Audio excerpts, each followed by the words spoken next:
saw your notice in the boiler room. You should know Mr. Chance won't be coming back.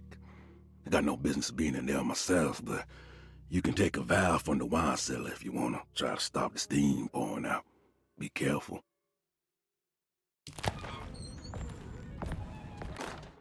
Paul, you're right about the plates on the boiler and the clock. They have been sabotaged, and I think I know who did it. They have something to do with Jeremy's episodes and how he seems to disappear at night. Right now, it's important that you keep an eye out for any of the pieces. I want to find out if I can repair the plates. Let me know if you find any of them. Lottie. Tell Lottie to take a look at the well in the kitchen garden.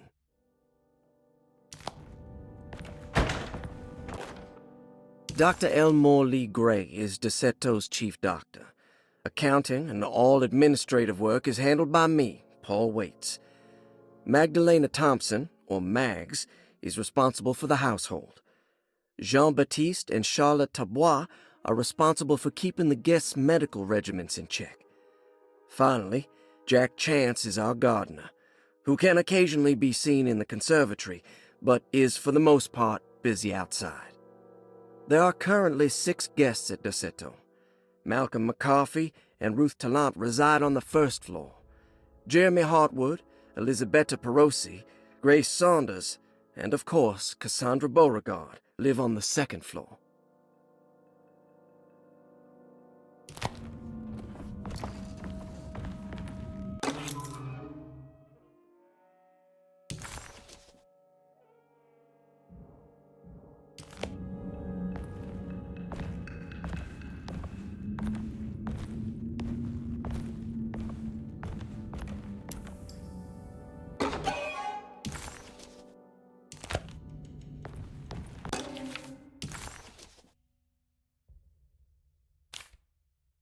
Cassandra Beauregard, the beloved author. Very exciting, isn't it?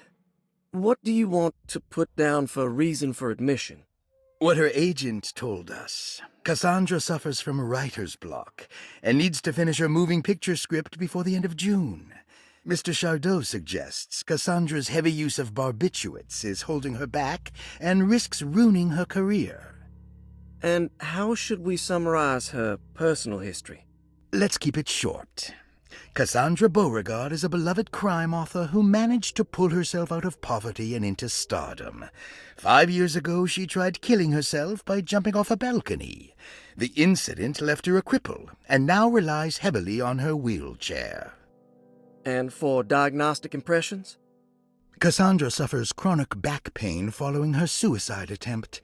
She self-administers morphine to keep herself ambulant, but has become addicted, and the desired effect is now lost. The drug abuse clouds her mind, and she is unable to focus on real life. To save herself from this insight, she instead makes up stories to fill out the gaps in her own thought process, resembling the Korsakoff syndrome. Oh, bravo, Doctor. How will you treat her? First of all, she needs to be weaned from her drug addiction, and hopefully it will resolve her compulsive lying. Then look into permanently numbing her pain in her back through surgery. Finally, deal with her suicidal thoughts. Fantastic. With such a short time before June, I really hope she gets better soon. We will do what we can. Grace Saunders, 11 years old. Reason for admission? The mother insists on strict supervision by a proper gentleman to avoid further perversion of Grace's adolescence. Personal history? Grace's family possesses modest wealth and status. Her childhood seems ordinary, spending most of her time with private teachers and family friends. Grace's father recently passed away, leaving her mother the sole caregiver. And diagnostic impressions? Grace has trouble dealing with her father's death. She is willingly suppressing her feelings on the matter and isn't properly acknowledging the trauma she suffered. Any planned treatment? Grace needs nothing out of the ordinary. She simply needs parental guidance. Eventually, we can work on her feelings toward her father. Thank you, Doctor. I'll finish the paperwork and get her installed. Malcolm McCarthy, 54 years of age. Reason for admission? McCarthy admitted himself to Dorsetto, stating simply that he needs some damn rest. And personal history. McCarthy claims he used to work as a lawyer in Baton Rouge, but says he can't go into details because of some legal dispute. His background remains largely a mystery, except for the occasional clue that he drops in conversation. Huh. And diagnostic impressions. McCarthy is an anxious man and an alcoholic. He often tells half-truths due to some deep-seated inability to trust other people. And how will you treat that? McCarthy will take some time to open up. Spending time with Jack's dog or the child should be good for him. Their harmless nature will help build his sense of trust. Thank you, Doctor. Elisabetta Perosi, 33 years old? What should I put down as reason for admission? Well, Perosi broke into Dorsetto and was found wandering the grand parlor. She was confused and suffered partial amnesia. She insisted she belonged here and offered to pay for her stay. Right. What do you make of her story? Perosi claims to have been a member of the Astarte artist colony some 20 years ago, a claim that seems contrafactual due to her young age. She looks to be and even thinks she is 33 years of age. That would make her a child at the time. It seems fair to say that Perosi's story is untrue, deliberately so or not. Diagnostic impressions? Do you have anything? Perosi's story is peculiar, because she retracted her story about the artist colony. She no longer claims to be the same person as Elisabetta Perosi. However, my staff's research has confirmed there was a Perosi at that time who was in her early 30s. I suppose this case will take some time to investigate. How will you go about it? I wanted to contact the real Perosi, but it seems the whole colony disappeared one night, September 29th, 1915, during a hurricane. I will have to take it slow and figure out what this spell of impersonation could have been. Oh, I'm sure it will all clear up eventually. Thank you, Doctor. Ruth Talon, 29 years of age. Reason for admission?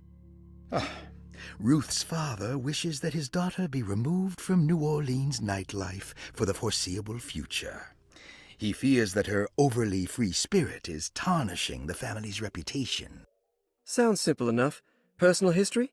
Ruth comes from considerable wealth. Her family owns several hotels and restaurants. Unlike the rest of the family, her sense of adventure has taken her around the world, including France during the Great War as a photojournalist. The last decade, she has provoked many rumors of being a debauched flapper, bordering on nymphomania. And diagnostic impressions? Despite her father's frivolous reasons for her to be admitted, Ruth does seem to provide an interesting case. She is refreshingly open and doesn't shy away from talking about her life during the war or her continuous celebration after returning to the States. She is admittedly a sexual deviant and feels no remorse. And her treatment plan? Simply staying at Dorsetto should do wonders for Ruth. If not, at least for her family's reputation. Ruth doesn't need to change, but with therapy I might be able to share with her some sympathy towards her family. I doubt she will settle down and become as dull as the rest of them, but at least she might try to be more discreet in the future. Looks like all the patients are accounted for, except for Jeremy. There's no way I can get into this thing. Better leave it alone.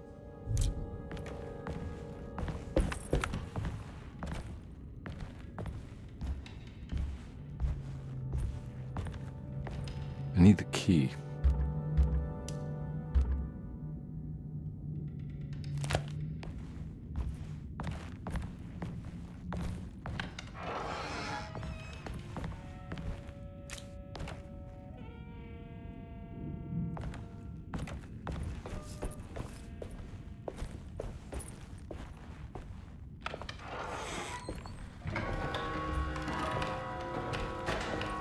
I'm not gonna walk out of this now. I need to help Emily save her uncle.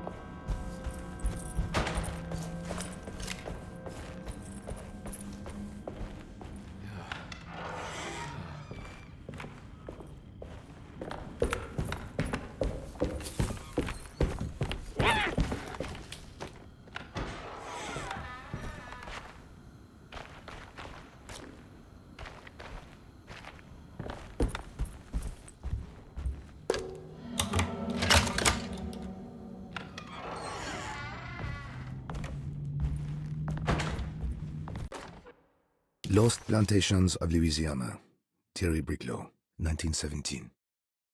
Derceto was a small plantation on the eastern shore of Lake Pontchartrain.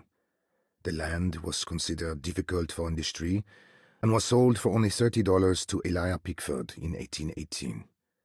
Pickford employed hundreds of workers from nearby New Orleans to clear the woods and build a small plantation mansion facing the lake with a striking Greek Revival temple facade. Derceto kept a modest production of Barrique tobacco and indigo that persisted up till the Civil War. During the antebellum era, Derceto was the source of many rumors concerning voodoo and witchcraft. People who traveled the lake reported seeing people dance at night in front of bonfires, bleating and wailing. On June 17, 1862, Captain J.W. Norton of the Union Army recounts leading a raiding party from ships anchored in Lake Pontchartrain in order to seize control of Derceto and free the slaves working there.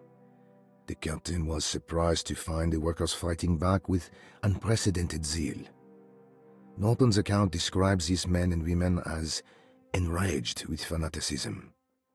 Pickford reportedly tried to placate the raiders, but was shot in the confusion. Captain Norton left the mansion burning and retreated to his ships with his men. Derceto was left in ruins for several decades. The ownership of the land was long disputed and returned to the Ledoux family in 1901. Several police reports were filed during the following years as the Ledoux tried to get rid of a camp of squatters on their land. The police made several visits to remove the trespassers, but the people kept returning.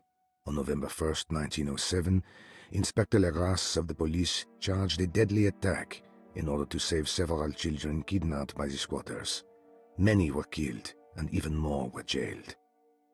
The following year, Ledoux rebuilt Derceto, incorporating the surviving stone foundation and adding a magnificent wrought iron conservatory. The farmland had been reclaimed by the surrounding woods, so it was no longer profitable to use as a plantation. Instead, the house was turned into an artist's colony. The Astarte Artist Colony was a successful group of artists, including figures such as painter Heinrich Cassel and poet Nora Keith. The group was also known for their beloved Mardi Gras crew called the Pirates of Pontchartrain. On September 29, 1915, a tropical hurricane tore through Louisiana, causing Lake Pontchartrain to flood New Orleans. Due to the remote location of Derceto, it took almost 2 weeks for outsiders to learn that the artist's colony was abandoned. The 12 residing artists had all vanished without a trace. The empty mansion of Derceto still stands on the shore of Lake Pontchartrain, with much of its temple facade intact. The Ledoux family currently has no intention of repairing the house.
What happened?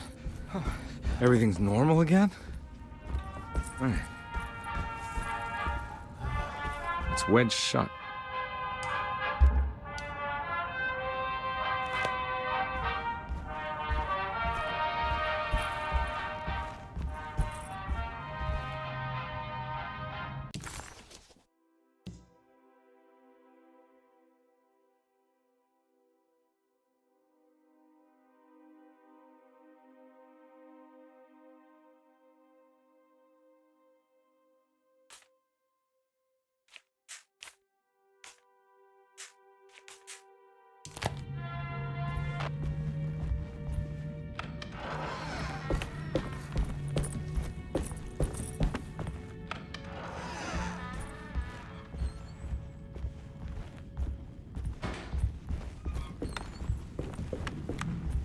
It's wedged shut.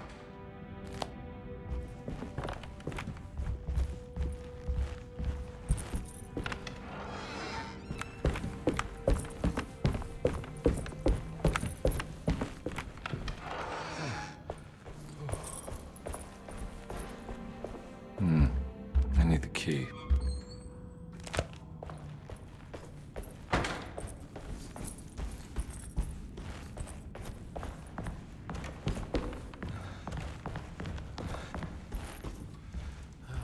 Oh.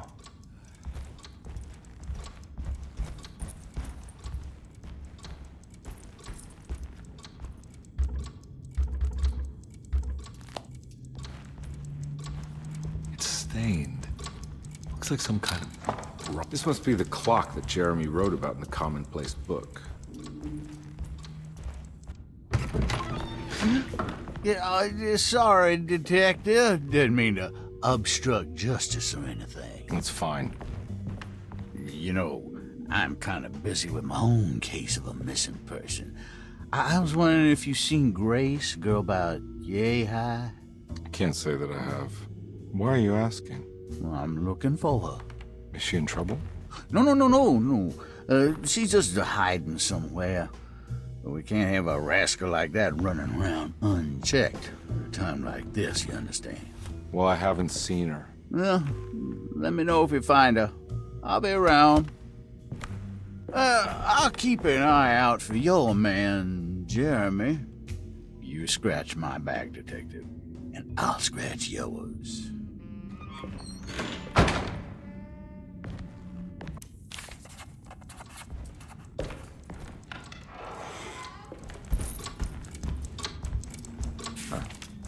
Looks like the plate that held the talisman in the seance room. But it's broken and missing some pieces.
Got it.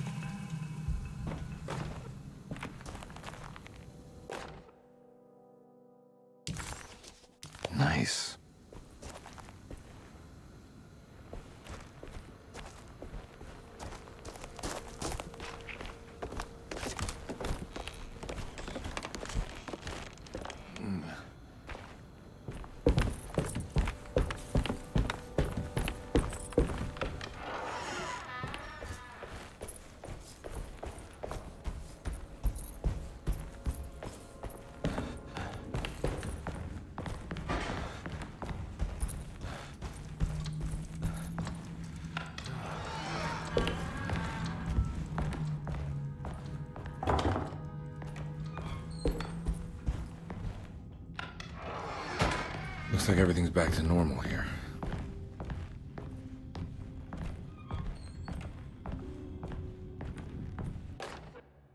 Emily's here.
Huh. How eccentric. What are these symbols? Looks like alchemy or star constellations.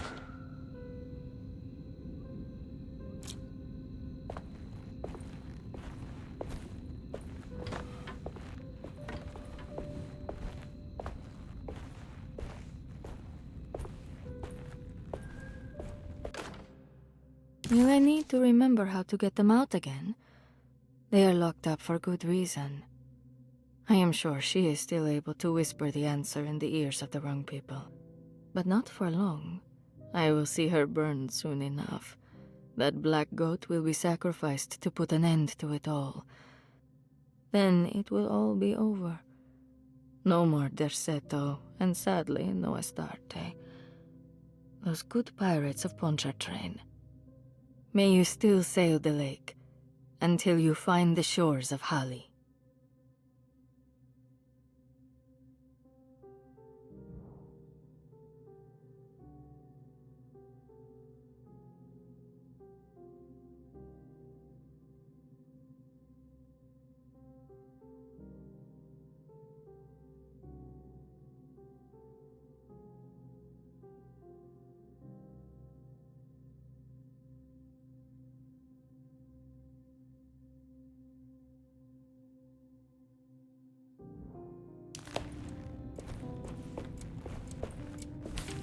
The Astarte artist colony. I remember hearing about their disappearance. Must have been 15 years or more now.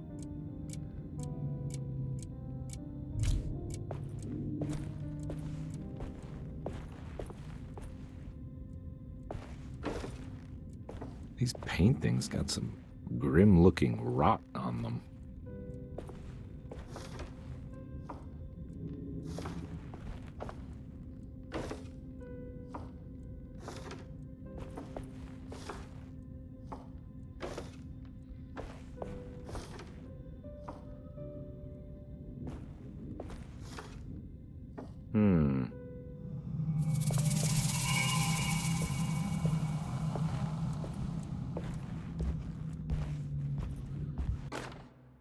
I did it!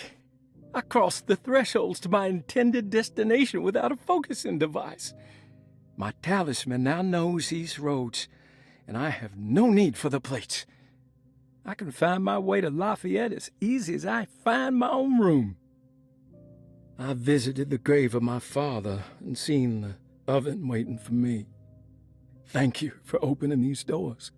I now must summon my courage and go back to that hateful mound outside the oil rig.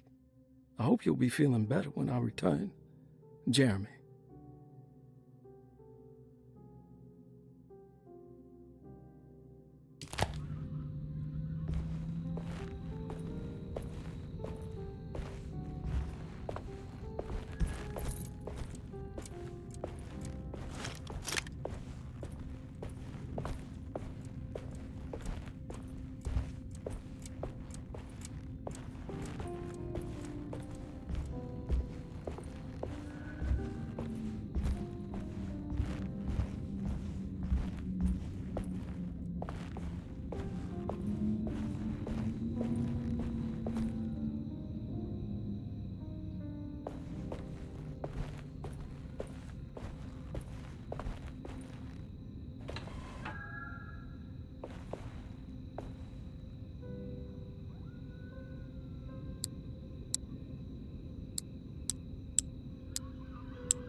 The simple astrology cipher was a favorite among the artists who lived in the house 20 years ago.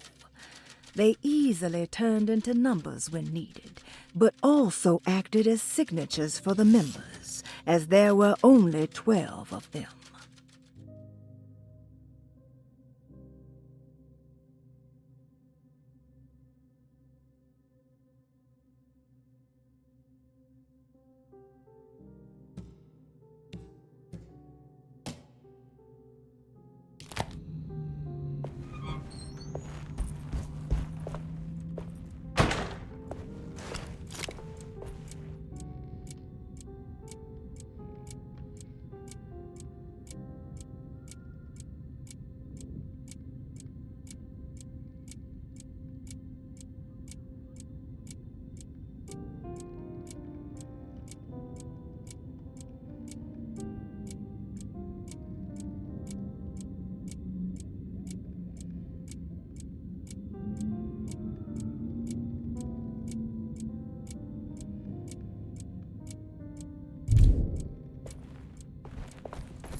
Got it.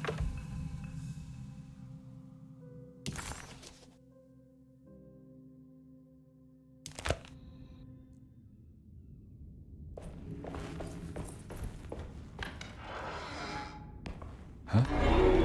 What? No!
can't be real.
I think I've seen this somewhere.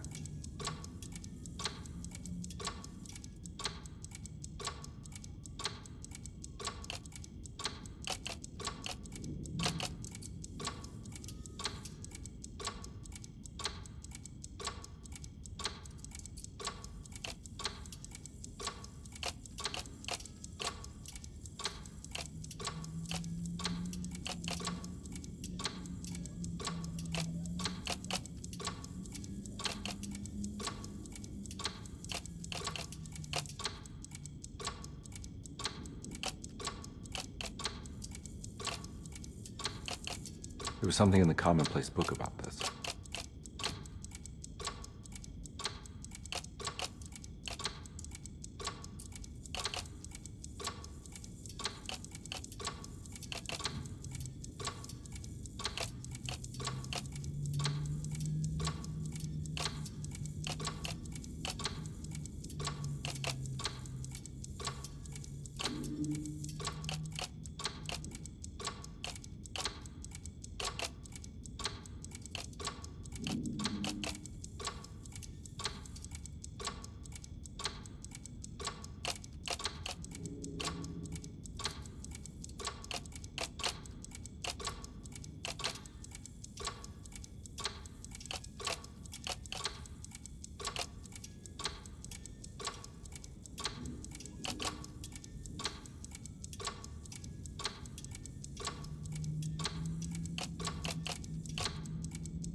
I think the clock broke. Huh.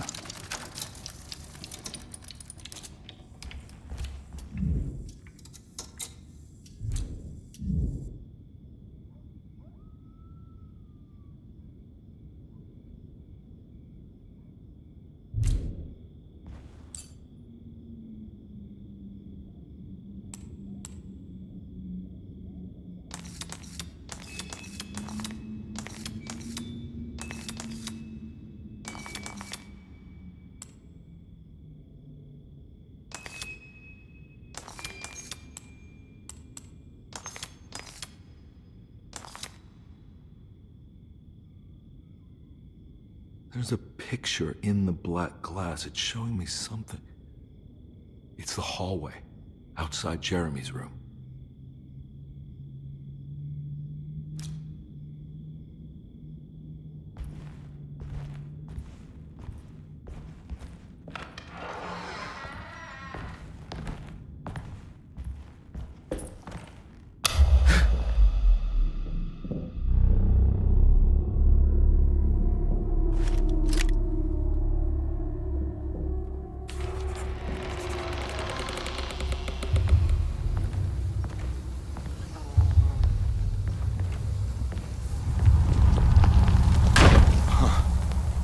I made it.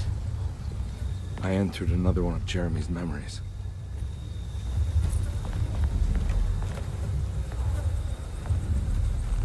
Ugh.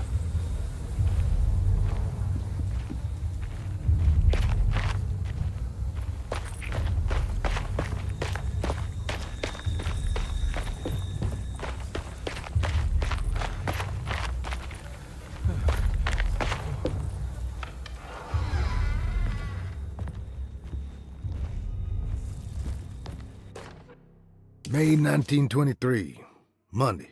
All okay, ready for delivery. Maintenance. Oil pump must be serviced. Any tampering causes large spills unless properly forestalled. Tuesday. Shipment delayed but delivered. Maintenance. Service bridge close to broken. Wednesday. Prospectors reluctantly agreed to show the burial mound to Mr. Hotwood, a painter, who read about our finds in the papers. He means to return tomorrow and try to find a way inside. Thursday. Mr. Hotwood's efforts delayed. The workers seemed nervous about his presence. Hotwood promised not to return to the compound. Instead, he has taken up an offer by L'Officier, the riverboat captain, who means to pilot him to the site tomorrow morning. Hopefully that's the end. Work can resume. Maintenance. Bridge from the oil tower to the bayou has collapsed. Sabotage suspected. This is the devil that guides us now.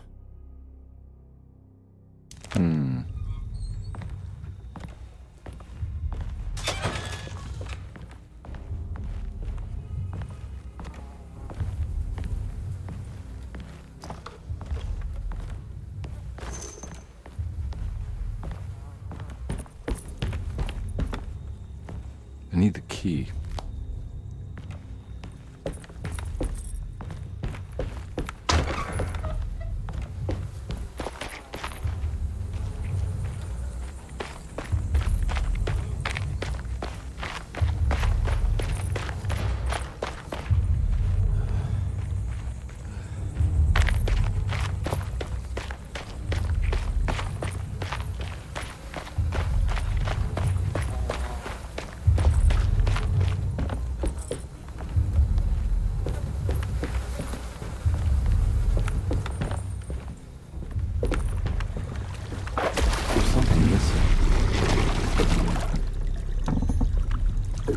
Something missing.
Got it.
Pretty weak.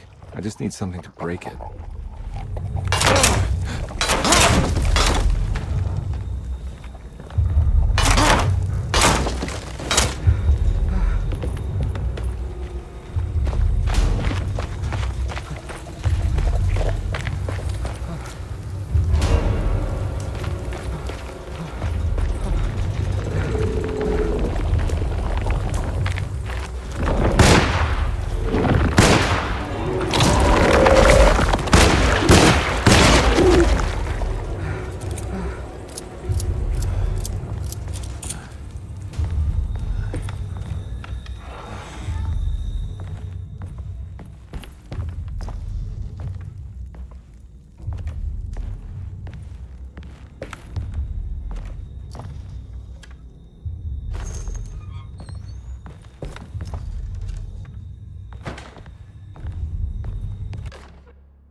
get to the other side.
All right.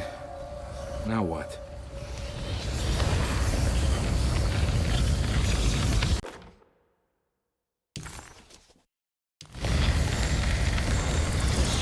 Yeah, come on, Carnby. Wouldn't you rather fall to your death than go up in flames?